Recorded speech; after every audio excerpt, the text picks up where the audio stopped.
በስመ አብ ወወልድ ወመንፈስ ቅዱስ አሐዱ አምላክ አሜን። ሰላም እግዚአብሔር አምላክ ይብዛሕልኩም። ክብራት ቤተሰብ ከመይ ቀኒኹም? ኣነ እግዚአብሔር ይመስገን ሰላም እየ። ከምቲ ሰላም ዘለኹም ንስኻትኩም ሰላም ክትኮኑ ናይ ኩሉ ግዜ ትምኒተይ እዩ። እንኳዕ ንዓመታዊ ክብረ በዓል ቅዱስ ሚካኤል ካብፅሐና ኣብፅሐኩም። ጸሎትን በረከትን ምስ ኩላትና ይኹን። ናይ ሎማዓንቲ ከዓ ናይ ቅዱስ ሚካኤል ብዝሎማዓንቲ ዕለት ዝገበሮ ተኣምር ሓቢርና ነንብብ ኩራት ኣሕዋተይ። ካብ ክትኣትዉ ከለኹም ላይክ ብምግባር ሳብስክራይብ ብምግባር ቤተሰብ ኩኑ ማለት እዩ። በስመ ስላሴ እስመ ለመላእክቲሁ ይእዝዞሙ በእንቲአከ ኣብ እትኸዶ ኩሉ ክሕልወካ እግዚአብሔር ንመላእክቱ ምእንታኻ ክእዝዞም እዩ። መዝሙረ ዳዊት ምዕራፍ 9 ቁፅሪ 11። በዚ ዕለት ሰነ 12 ቅዱስ ሚካኤል ኣብ ከልቅያ ዓዲ ቅድስቲ አፎምያ እትበሃል ሰበይቲ ነበረት። በዓል ገዛኣ ድማ ኣስተራኒቆስ ይበሃል። ሃፍታን ንብረታን እና መፅወተት ብጾም ብጸሎት ተወሲና ትነብር ነበረት። እዛ ቅድስቲ ኣዶ ሰብኣያ ምስ ሞተ ብንጽህናን ብቅድስናን ትነብር ነበረት።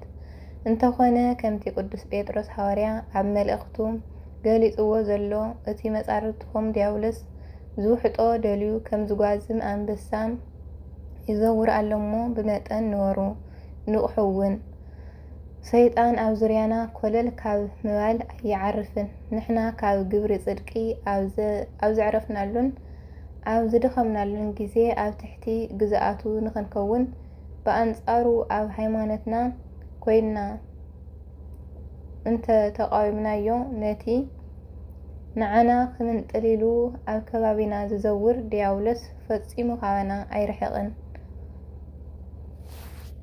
ካባና ይርሕቕ ይጠፍእ እዩ። ቅዱስ ጴጥሮስ ቀዳማይ ጴጥሮስ ምዕራፍ 5 ቁፅሪ 8።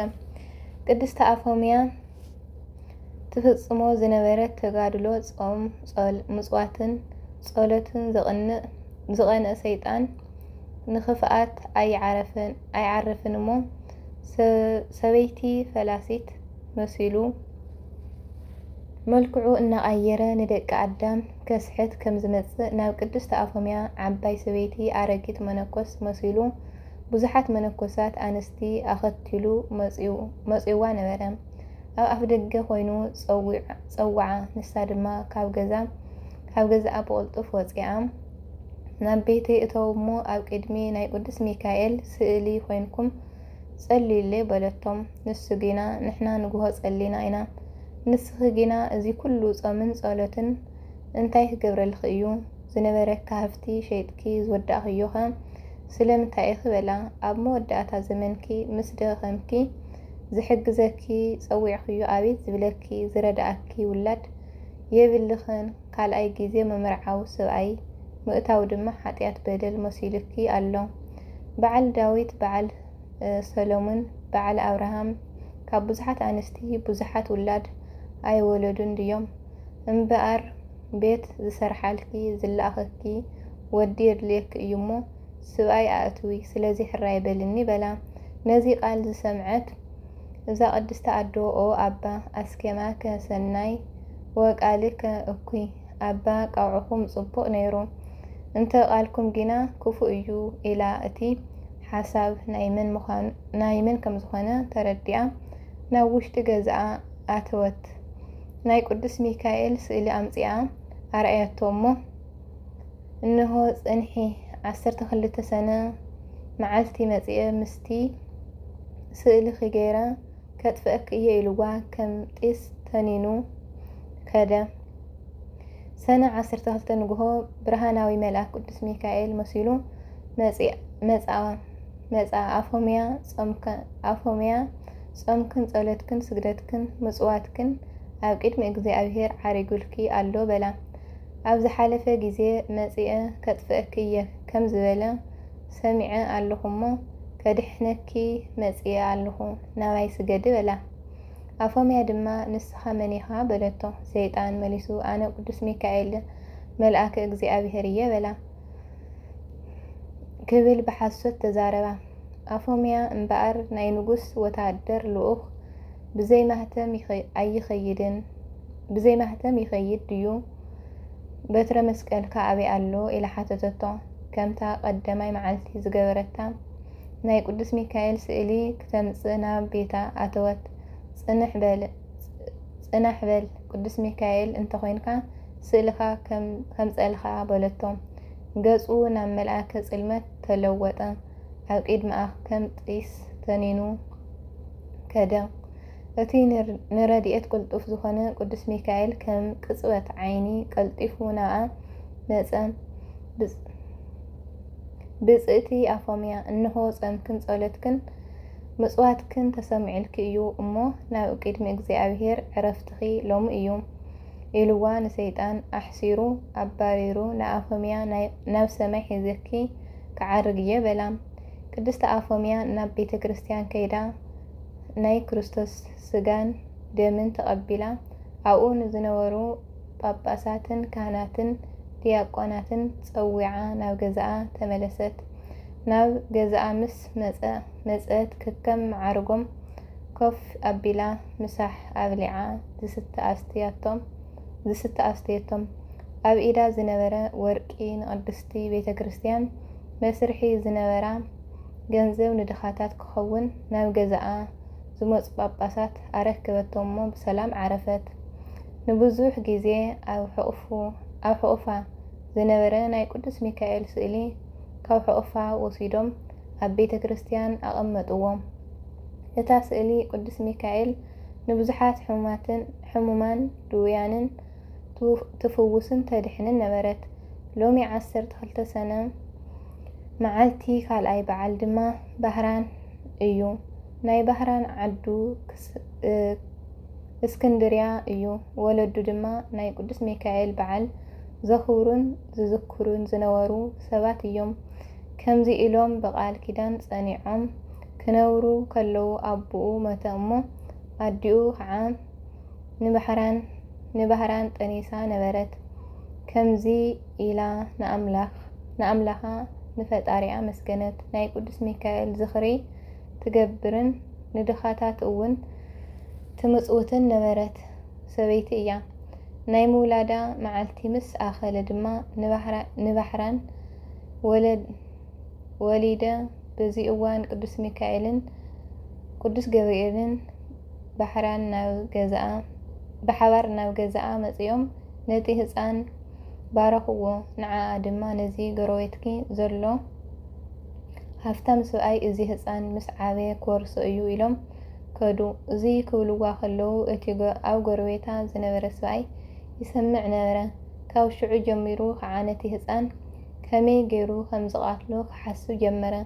ኣድኡ ንባህራን ቆሪሳ እተብልዖ ምግቢ እትኸድኖ ልብሲ ክትስእን ጀመረት እሞ እቲ ሃፍታም ጎረቤታ ሰብኣይ ነዚ ከም መመኽኔታ ተጠቒሙ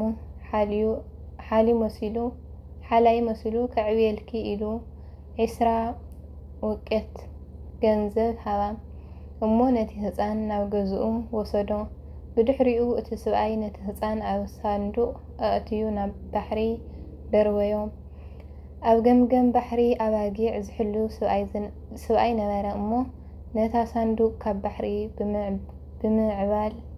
ብማዕበል ተደፊኣ ምስ ረኣያ ዓሳ መሲልዎ ከልዕላ ኸደ።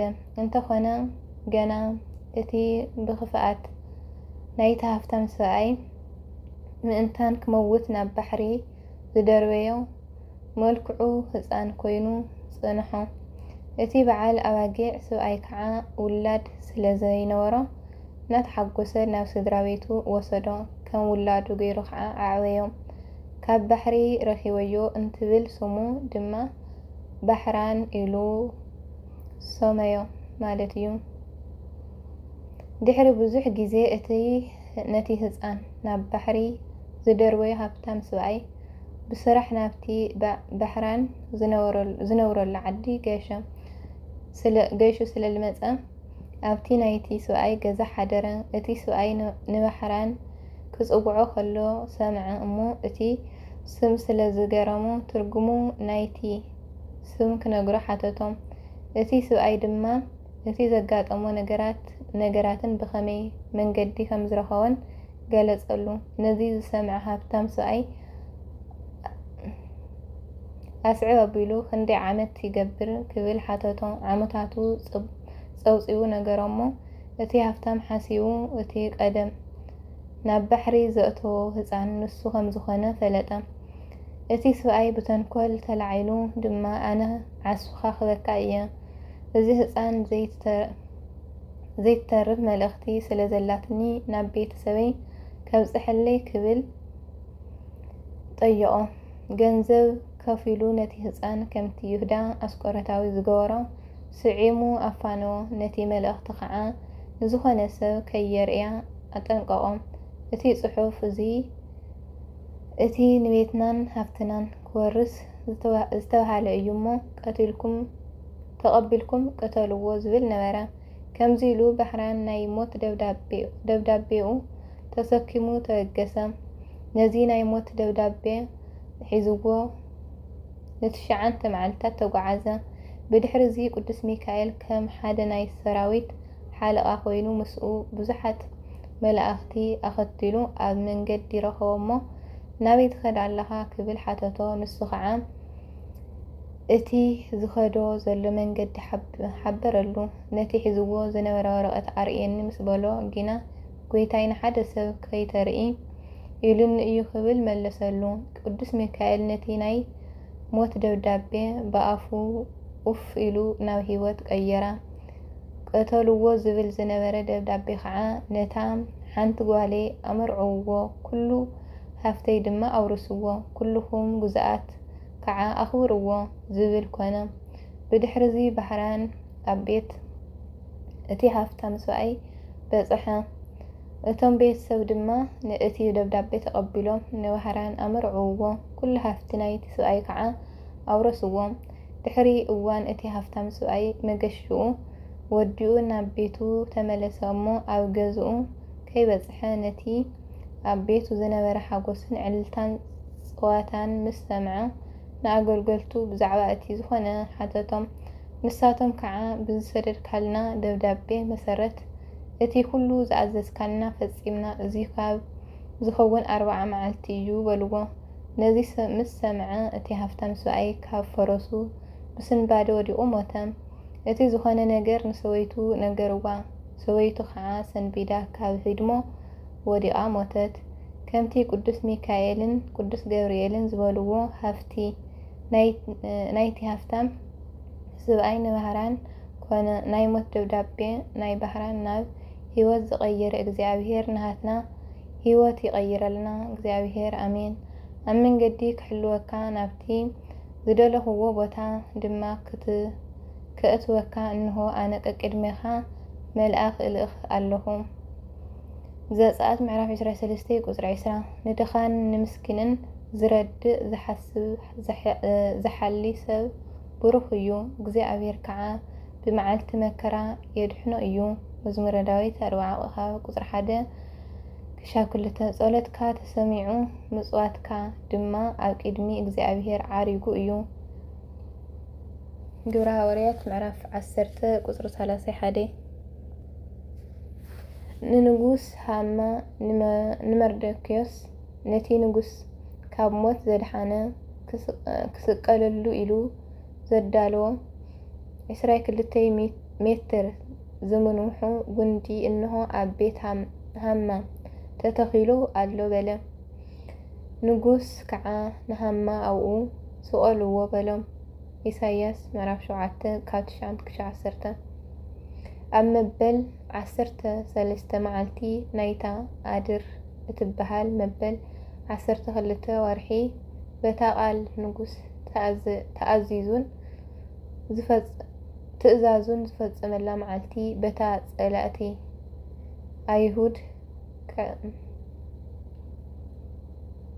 ክዕብልልዎም ተስፋ ገይሮሙላ ዝነበሩ መዓልቲ እቲ ነገር ተገልቢጡ ኣይሁድ ኣብ ልዕሊ ጸላእቶም ስልጣን ረኸቡ። ኢሳይያስ ምዕራፍ 9:1-2 ጽቡቕ ስራሕ ንምግባር ዝተፈለጠት ቅድስቲ ኣፎምያ ከምኡ ድማ ኣብ ባሕሪ ብቕንዓት ተደርብዩ ዝነበረ ክቡር ባህራን ብሎሚ ዕለት ጎይታና አምላኽናን መድሓኒትና ኢየሱስ ክርስቶስ መልአኹ ቅዱስ ሚካኤል ተራዳኢ ርህሩህ ዝኾነ ልኢኹ ካብ ጸላኢ ሰናያት ክፉእ ስራሕ ኣድሒንዎም እዩ። ከምኡ ድማ ኣብዚ ዓለም እዚ ንነብር ዘለና ህዝቢ እግዚአብሔር እምነትና ብምጽናዕ ሃይማኖትና ብምሕላው ስርዓተ ቤተ ክርስቲያን ተሓሊና ብስነ ምግባርን ጽቡቕ ስራሕን ሕልናን እንተዓቢና እግዚአብሔር ድማ ርስተ መንግስተ ሰማያት ንዘለዓለም ዘይሓልፍ ክስልመና እዩ። ብሓቂ ንመን ኢልዎ ፍሬሃ እግዚአብሔር ከም ንጹህ ልብሲ ተለዊስናዮ እግዚአብሔር ብነቢይ ሙሴ ኣቢሉ ዝሃበና ሕግታት እንተ ኣኽቢርና እንተ ሓሊና ኣብ መንገዲ ክሕልወካ ናብቲ ዝደለኽዎ ቦታ ድማ ከእትወካ እንሆ ኣነ ቅድሚኻ መልአክ እግዚአብሔር እልእኽ ኣለኹ ይብለና እግዚአብሔር። ካብ ክፉኣት መናፍስ ክንወድቕን ክንመውትን እኳ እንተ መሰለና ዘይድርብየና ዘይፍንፍንና እግዚአብሔር ናይ ሞትናን ናይ ጥፋኣትናን ደብዳቤ ደምሲሱ ናብ ህይወት መዝገብ ከም ዝቕይረልና እምነትና እዩ። ናይ ባህራንን ናይ ኣፎምያን ፈታዊ ተራዳኢ ቅዱስ ሚካኤል ኣማላድነቱ በረከቱን ጸሎትን ኩሉ ሳዕ ምሳና ምስ ህዝበ ክርስቲያን ይኹን አሚን አሚን። ስለት ቅዱስ ቃሉ እግዚአብሔር አምላክና ዝተኸበረን ዝተመስገነን ይኹን። ናይ ቅዱስ ሚካኤል ጸሎቱን በረከቱን ምስ ኩላትና ህዝበ ክርስቲያን ይኹን።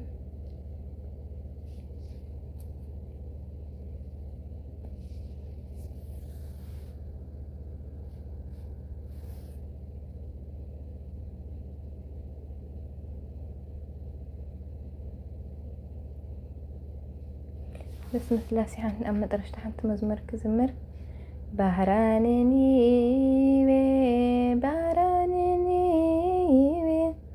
بهرانني بهرانني ريكو لميكائيل ريكو لميكائيل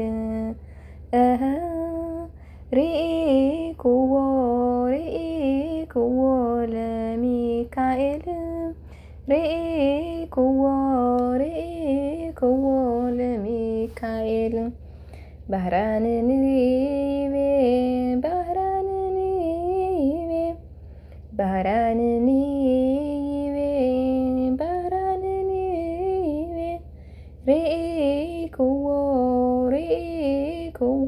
لميكائيل ريكو لميكائيل بهرانني بهرانني بهرانني بهرانني ريكو لميكائيل ريكو لميكائيل አሜን። ስለ ተወልድ መዝሙር እግዚአብሔር አምላክና ዝተኸበረን ዝተመስገነን ይሁን። ይቅርታ ዜማ አባላሽዮ ዘውደኽዎ ዘንጥፎ ቅዱስ ቃላታት ከዓ እግዚአብሔር አምላክ ይተአረመለይ ካቶ ሁሉም ላይክ አይትረስኹም ኩራት ሕዋተይ بخالي فيديو شام نراخب دحنا قنيو እግዚአብሔር አምላክ ምስ ኩላትና ይሁን። ሰህለ እግዚአብሔር مسكرنا يا نزيون مسكرنا يا نزيون عبتقارو باتاس بابلون تقميتنا بقنا